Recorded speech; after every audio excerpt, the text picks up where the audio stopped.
¿Sabías que el mundo en realidad fue creado a partir del sonido? Y no solo eso, sino que también somos capaces de verlo. Michael Challenger es un científico e investigador que ha puesto gran empeño en estudiar las diferentes culturas y religiones para conocer el verdadero origen del mundo. Y en este video te enseñaremos uno de sus estudios donde nos explica el poder del sonido y cómo es capaz de crear la materia. Y si quieres conocer cómo se ve la voz humana proyectada en una imagen, te recomiendo que veas todo el video. ¡Comencemos! Challenger hace énfasis en que siempre que investiga, sigue volviendo a la teoría de una persona que considera que está por encima de todos los demás inventores e investigadores de todos los siglos, Nikola Tesla. El Dr. Tesla afirmaba que si queremos descubrir los secretos del universo, debemos pensar en términos de frecuencia, energía y vibración. Hasta la actualidad han habido muchos científicos en contra de sus teorías, pero él estaba muy seguro de la importancia de su trabajo para la humanidad y dejó claro un mensaje: dejemos que el futuro diga la verdad y evalúe a cada uno según su trabajo y sus logros. El presente es de ellos, el futuro, para el que realmente he trabajado, es mío. ¿Serán palabras proféticas? En el cristianismo, la creación ocurre en el libro de Génesis, perteneciente al Viejo Testamento, que cuenta los 6 días que tardó la creación de la tierra. En el hinduismo son los 6 aspectos del Om, que serían Om, Ma, Ni, Pat, Me, Hum. Y en la cultura egipcia, son los 6 aspectos del ojo de Horus: olfato, visión, pensamiento, oído, gusto y tacto. Todas estas culturas antiguas tenían conexión entre ellas y similitudes con respecto a la historia de la creación, y la teoría actual del Big Bang afirma que hace 13.800 millones de años, nuestro universo era solo una bola de plasma caliente. Las ondas sonoras sacudieron este universo incipiente, desencadenadas por fluctuaciones diminutas o cuánticas que se produjeron en instantes después de la gran explosión que creó nuestro universo. John Cramer, físico de la Universidad de Washington en Seattle, logró recrear el sonido que emitió el Big Bang cuando dio inicio el universo, utilizando un programa de computadora, pero era casi inaudible para el ser humano debido a sus frecuencias tan bajas. La versión original estaba llena de frecuencias bajas, así que tuvo que darle más intensidad a las altas, comentaba Cramer. Las bajas frecuencias fueron aumentadas por un factor de 10 a la potencia 26 para que pudieran ser detectadas por el oído humano.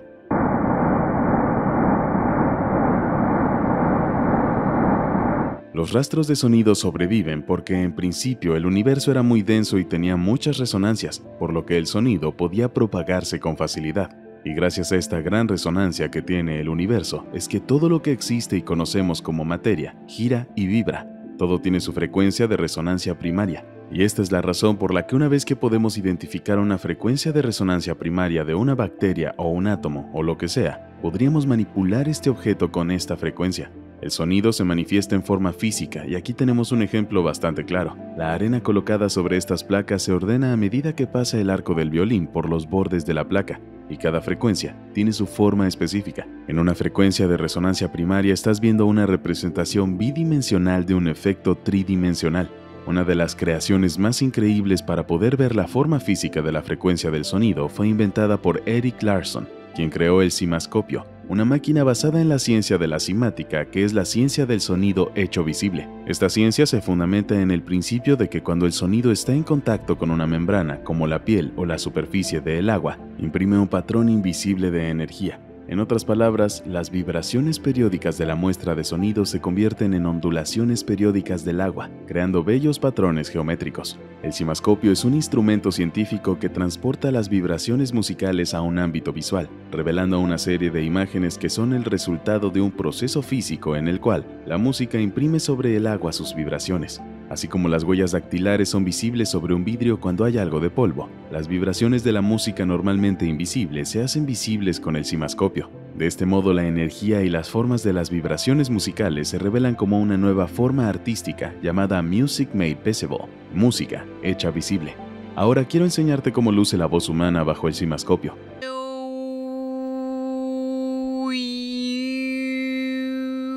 Gracias a este instrumento podemos ver cómo la voz tiene el poder infinito de crear. Es importante recordar que cada pensamiento que tienes también tiene una frecuencia y una vibración con resonancia, por lo que cuidar incluso nuestros pensamientos tendrá un efecto positivo en nuestra energía.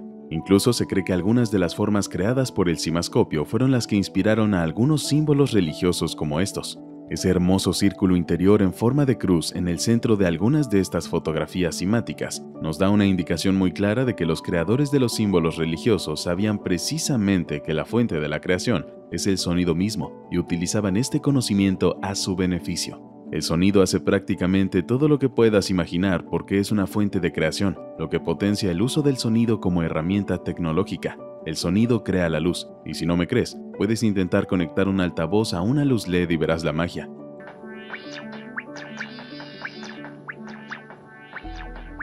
El sonido tiene tanto poder que uno de los inventos más increíbles del mundo fue hecho por Royal Raymond Rife, un inventor americano que encontró una cura para todas las enfermedades a través de la creación de su máquina llamada Rife Machine, la cual conduce ondas de baja energía electromagnéticas, convirtiéndola en sonido y resonancia en impulsos eléctricos. En los años 80, Barry Lyons, el autor del libro La cura contra el cáncer que funcionó, afirmó que la máquina de Rife funcionaba y curaba el cáncer, pero que todos los descubrimientos de Rife fueron censurados en los años 30 por una conspiración liderada por la Asociación Médica Estadounidense. Y como el sonido no deja de impresionarnos, incluso es capaz de hacer levitar objetos pequeños a través de ondas de presión. Veamos un ejemplo sobre esto. Esto fue descubierto por el Dr. David Leake. Aunque así no es como los antiguos solían levitar objetos muy grandes y pesados, igual puedes imaginar la capacidad que tiene el sonido que incluso es capaz de hacer levitar objetos. El sonido en movimiento se manifiesta como campos toroidales. Los campos toroidales en movimiento crean campos magnéticos, y los campos magnéticos en movimiento crean electricidad. Si es así, esto nos dice que el sonido crea campos magnéticos, que significa que todo debe ser magnético, incluso el agua. Y si no me crees, observa este ejemplo. You might not think of water as being magnetic, but it is, and so are graphite, aluminum, and glass. Aluminum is a good example of a paramagnet.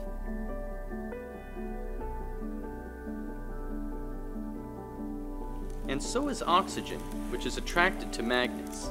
Here, I have a few milliliters of liquid oxygen, which sticks to the magnet. I'll explain why later. Gadolinium oxide and cupric sulfate are good examples of paramagnetic substances. Cupric sulfate is a salt that can be picked up by a magnet. Incluso la ciencia afirma que la Tierra se comporta como un imán gigantesco. En la década de 1830, el matemático y astrónomo alemán Carl Friedrich Gauss estudió el campo magnético de la Tierra y concluyó que el componente bipolar principal tenía su origen dentro de la Tierra, lo que significa que la fuente de energía proviene del núcleo de la Tierra y provoca un campo magnético autosostenible. Entonces, si la Tierra funciona como un imán gigante y todos somos producto de la Tierra, tiene mucho sentido que todo lo que existe en ella sea magnético. Esto que ves aquí es la foto de un electrón. La imagen fue tomada hace aproximadamente una década. Según la ciencia, los electrones son partículas, pero ¿puedes ver una partícula en algún lugar de esta imagen? No, no hay ninguna partícula. Son ondas resonantes. Y sin embargo nos dicen que es un electrón. Así es como han estado lavando el cerebro de la sociedad. Esto es lo que Nikola Tesla afirmó sobre el electrón en una entrevista en 1928. No estoy de acuerdo con la teoría atómica aceptada de la materia y no creo en la existencia del electrón tal y como lo concibe la ciencia. Esto es un shock para el sistema porque durante toda la vida hemos pensado que todos somos electrones. Einstein también tenía una teoría diferente con respecto a los electrones. Afirmaba que la teoría electrodinámica por sí misma es incapaz de darse cuenta de su naturaleza, debido a que si el electrón de verdad existiera, sus masas eléctricas se dispersarían, bajo la influencia de sus mismas repulsiones, a menos que entre ellas operen fuerzas de otro tipo. En otras palabras, decía que no entendía muy bien cómo surgen los electrones y que millones de personas en todo el mundo están siendo engañadas por un electrón inexistente. Él y muchos más científicos, inventores e investigadores en los últimos 200 años se han opuesto tremendamente a todo este concepto de un electrón y la estructura atómica que ha sido forzada a través de todas las instituciones educativas, que simplemente damos por sentado y aceptamos lo que nos enseñan, ya que creemos que quienes nos enseñan esto son inteligentes y no serían capaces de mentirnos. En cambio, estos grandes científicos mantienen la teoría de que la creación en realidad viene del sonido. Y aquí podemos ver unos claros ejemplos de cómo los patrones simáticos provenientes del sonido se han ido formando en el mundo a lo largo de los años como círculos de piedra. Estos círculos son solo una representación de la frecuencia de sonido que sale de la Tierra en esos puntos geográficos específicos. También existen círculos de piedra construidos por antiguas culturas en lugares con una alta energía electromagnética. Muchos de ellos fueron construidos en forma de magnetrones, que es un tipo de imán capaz de convertir la energía eléctrica en energía electromagnética.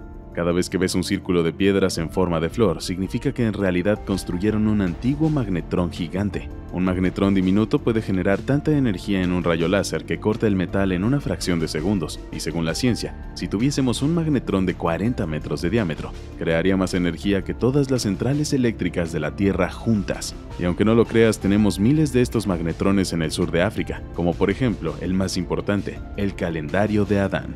Este está situado en Mpumalanga, Sudáfrica. Es un círculo megalítico de unos 30 metros de diámetro y su antigüedad ha sido estimada por más de 75.000 años. Es el más poderoso de todos estos antiguos círculos de piedra. Incluso pareciera que todos los círculos megalíticos del mundo enviarán sus frecuencias al calendario de Adán.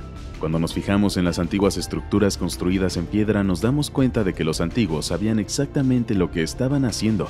Ellos entendían que la piedra es la herramienta que conlleva información. Tiene capacidad de almacenamiento y es una fuente de energía. Y es por eso que utilizaron la piedra, no porque fuera lo que se conseguía en aquel momento, sino porque eran muy inteligentes. Todas estas estructuras antiguas de las pirámides, como por ejemplo Borobudur, en realidad eran máquinas gigantes construidas de piedra, creadas para realizar funciones específicas que aún no hemos descubierto. Son máquinas alimentadas por el sonido de la tierra y activadas por el movimiento del sol. Incluso los patrones simétricos muy potentes que posee Stonehenge, a pesar de que ha sido reconstruido, nos dicen que su estructura original fue creada muy específicamente como un dispositivo de resonancia. Todas estas construcciones antiguas con las que hemos tratado son simplemente tecnología avanzada a una escala gigantesca. Incluso se nos ha educado con que los templos egipcios fueron construidos para ofrendas, oraciones o algunos también como viviendas, lo que en realidad no tiene mucho sentido debido a la gran cantidad de pilares y poco espacio interior que poseen. Si comparamos algunas fotos aéreas de diferentes templos con las placas actuales de circuitos, puedes notar que estos lugares no se tratan de templos, sino que en realidad eran placas de circuitos a gran escala que nunca podríamos haber imaginado, ya que está mucho más allá de nuestra imaginación. La escala en la que los antiguos construyeron estos supuestos templos es algo fuera de nuestra percepción porque en realidad no disponemos de suficientes recursos para construir estructuras similares. Podemos ver que las pirámides eran la misma cosa, gigantescas centrales eléctricas creando una enorme cantidad de energía. Incluso cuando miras las imágenes desde el aire, te das cuenta de que Sacsayhuaman es también solo una placa de circuito gigante, no una fortaleza en la cima de una montaña. Si el sonido es tan poderoso que es capaz de crear, ¿por qué no comienzas a utilizarlo con más conciencia a tu favor? No olvides compartir el conocimiento, darle me gusta y dejarnos un comentario. Suscríbete y activa las notificaciones. Gracias por ver y hasta la próxima.